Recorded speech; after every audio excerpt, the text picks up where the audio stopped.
Tonight, we spoke about overcoming impossible. We spoke about giving God more.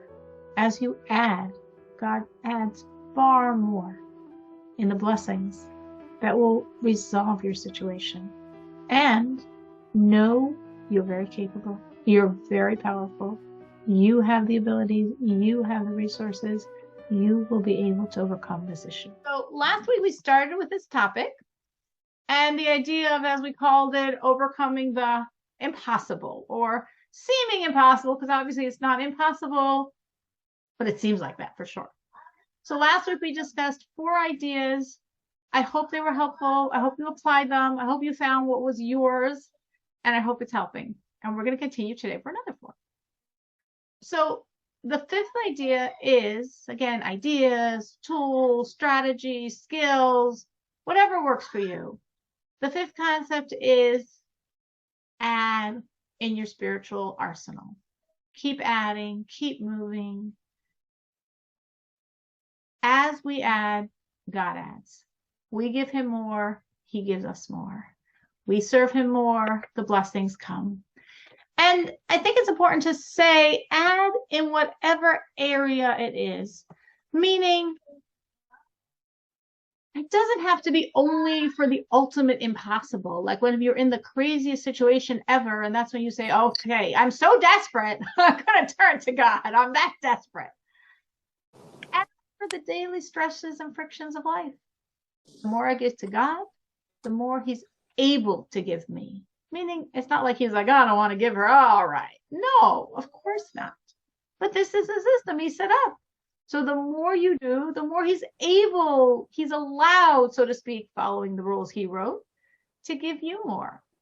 And especially in this issue, whatever is this impossible issue, keep adding. Whatever you do, add. And don't worry, like sometimes people get a little stuck and stymied, like they understand the concept, but what should I add? Should I add here? Should I add there? I don't know what to add, so therefore I don't add.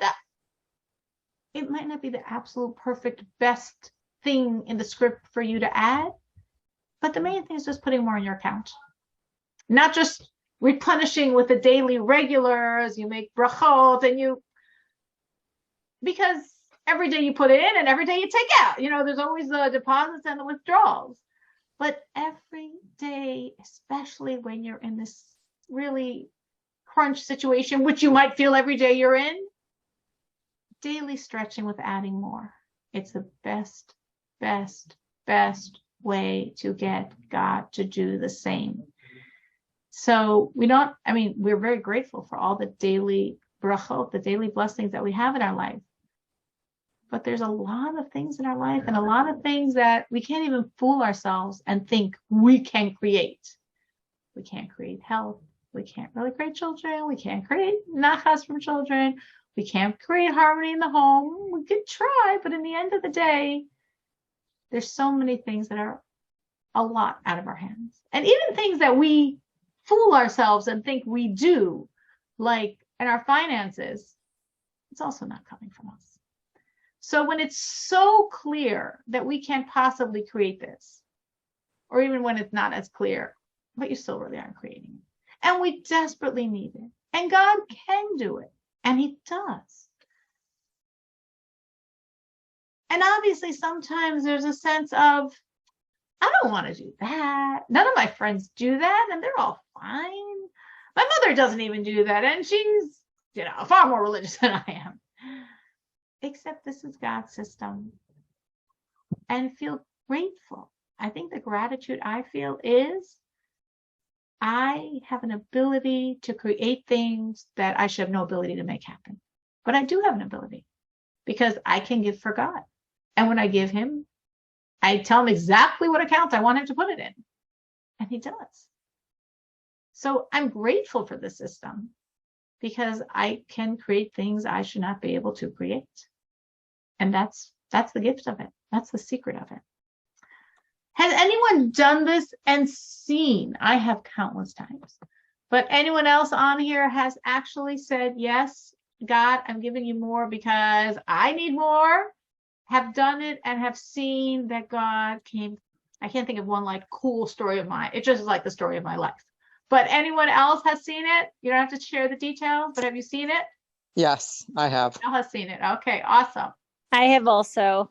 Shira's also seen it. I make a lot of deals with God. Me too. Like, if you really want this from me, even though I hate doing it, I expect this back from you.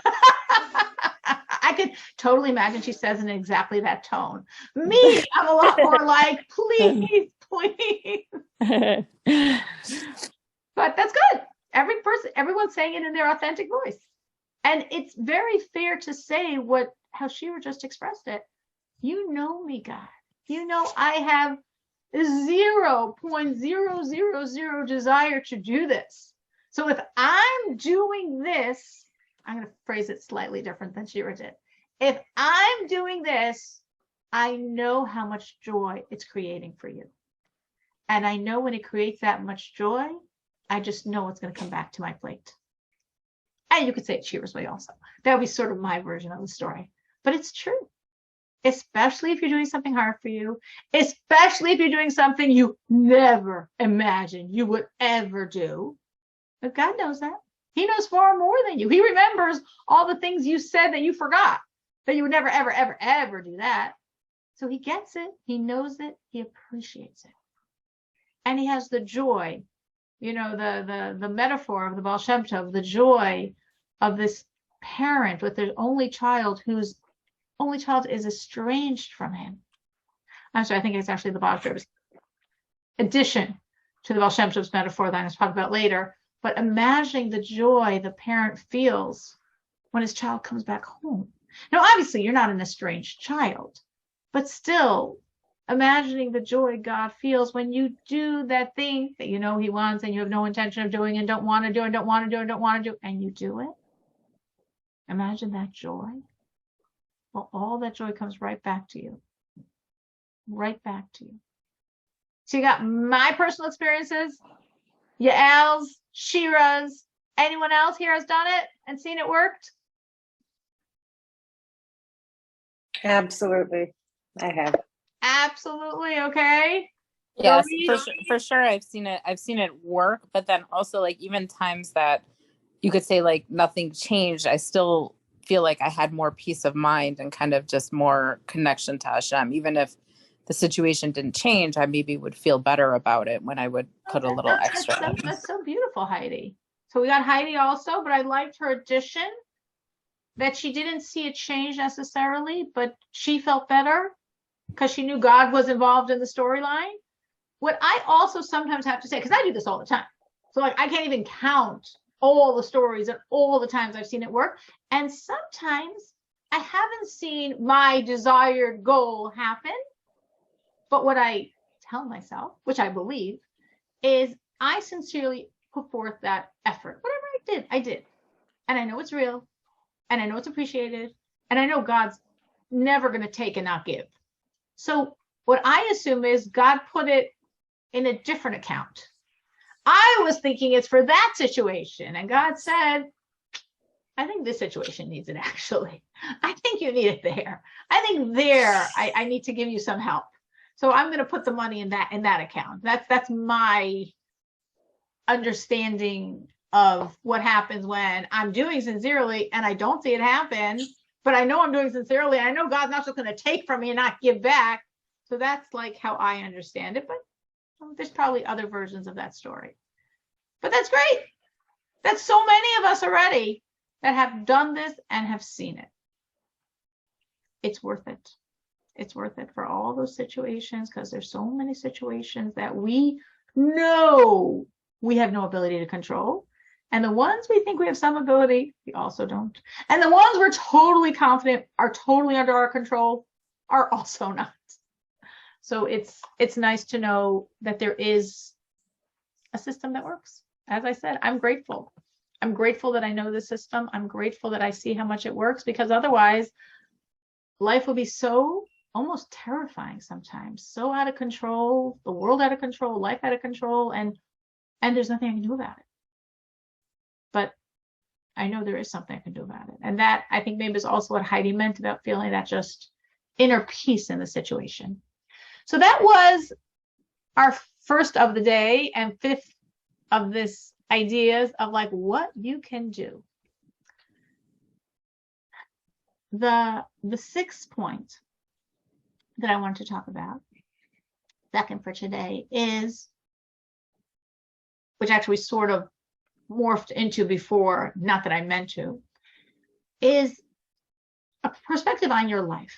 And the perspective is whatever situation you're in, you can handle. One of the worst lines I tell myself, I'm guilty of this. This comes blurting on my lips or in my brain. I can't handle this. I'm stressed. I'm overwhelmed. I'm exhausted. I can't handle this. That is a horrible line that I really try hard to like erase from my memory. And I actually know it's not true. Whatever situation I'm in, I have the power for it. There's an expression of our sages, Ein HaKadosh Baruch Hu ba bitrunya im briyosav, which means, in the vernacular, God never demands from us something we're not capable of. So whatever situation we're in, we're capable. Again, our version of the happy ending or the desired ending might not be the real desired ending and the real happy ending. We might be in one box and the story's in a different one. But we are all capable of handling whatever we get thrown, because God wouldn't give it to us if we weren't capable. And sometimes you could say, wow, I didn't think I was that strong. But we are. The Baal Shem Tov, as I mentioned before, the Baal Shem Tov. So the Baal Shem Tov, based on a verse, says that every Jew is God's treasured land. Based on a verse that says, Katem tiyu li eretz chayfetz. You, Jewish people, you're my desired land. And the Baal Shem Tov explains, what does that mean, the land of God? It says that just that there's so many treasures buried in the earth, oil, gasoline, precious metals, jewels, there's so much in the earth. And we can barely, and Baal Shem Tov, of course, said this a few hundred years ago, but still, even today, we don't have the full ability to access all the resources, everything in that earth. There's so much there. The Baal Shem Tov said, I wish I have this desire, this fantasy to unearth all the treasures buried in each Jew. So that's us. That's me. That's you. We are chock full of all those treasures. We're the land that the Baal Shem Tov said, if only I could unearth all the treasures inside every Jew. What are our treasures? Our strength, our powers, or our abilities. So sometimes I could view myself as weak and incapable and overwhelmed. It's not true. It's not true. It's not true. I'm strong. I'm capable. I'm able to handle. So it's very important to shift that mindset from feeling just so,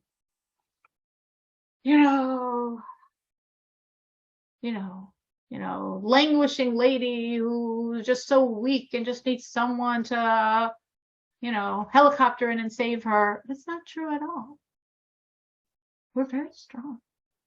We're very, very strong. God made us so strong. And I'm sure all of us have seen people that we never perhaps viewed as so strong, but in really horrible situations, and they're like so strong. And you're like awed at their strength. It's like, wow. Because we really are so strong. Every one of us. Every one of us. So we have to keep thinking out of the box. Keep exploring new avenues. Something out there exists. Maybe you're going to pave new options that someone else is going to benefit from. And we spoke last week about networking. I always network. Always network for my son. I was somewhere and I met someone and connected, and she told me some ideas she did that helped her, and I'm right away. I also Google, Googling, researching, calling, emailing. Let me find it. Maybe this is going to be such a great salvation. Maybe this is going to be so helpful. I know it exists. I know it exists.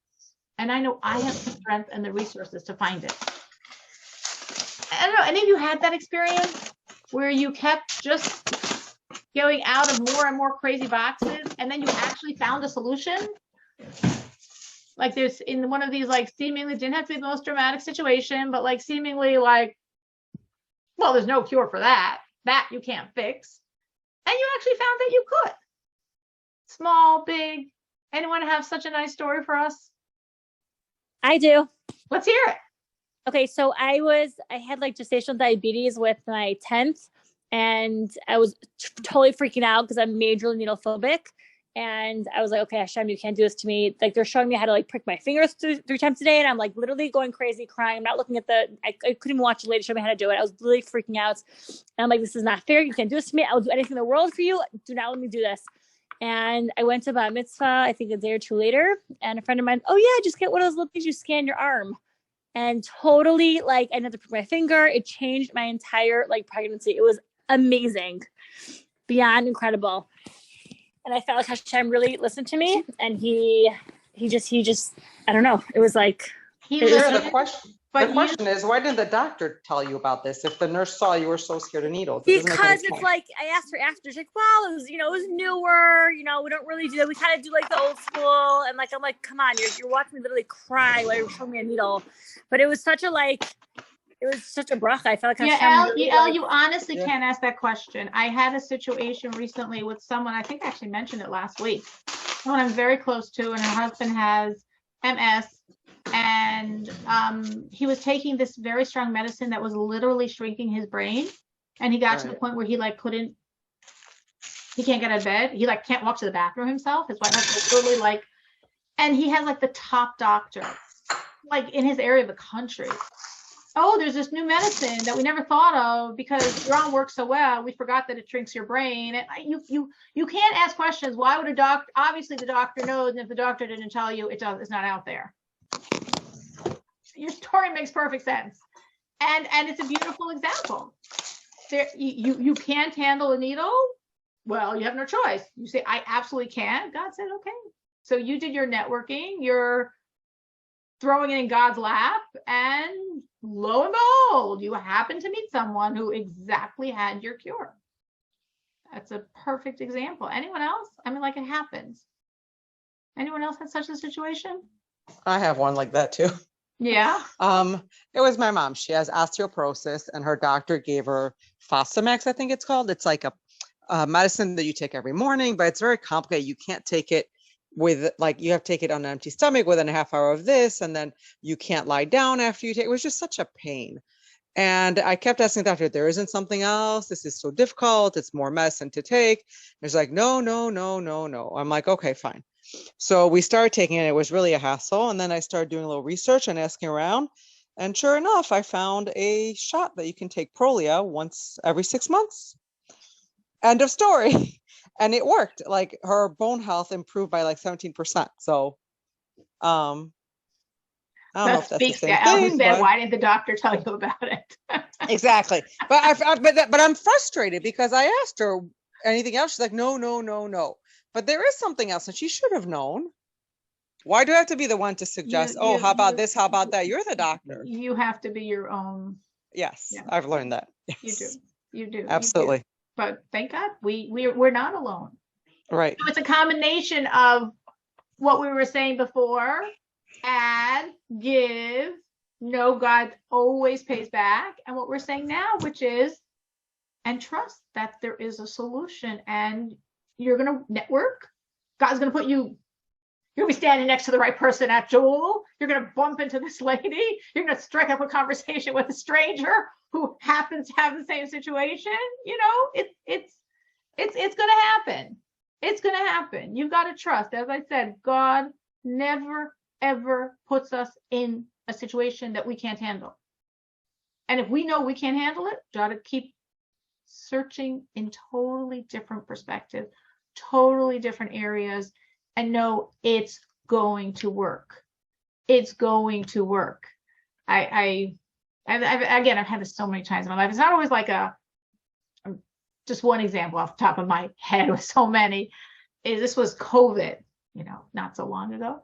And my special needs child then is like 7 and sitting in front of a computer screen and officially learning. I don't know if any of your other kids were learning. They probably weren't either, but he for sure was not.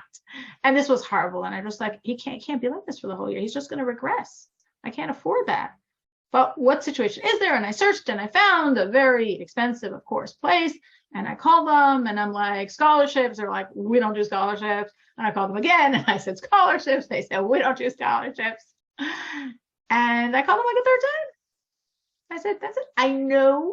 I called them with total confidence. I know you're going to do this for me because I know he needs this place. I mean, I searched through I'm skipping a long story. This was a place he had to be. Called them a third time. We don't do scholarships. I said to the lady, I know you're going to do this for me. I know there's something that you can do for me. I know this is going to work out.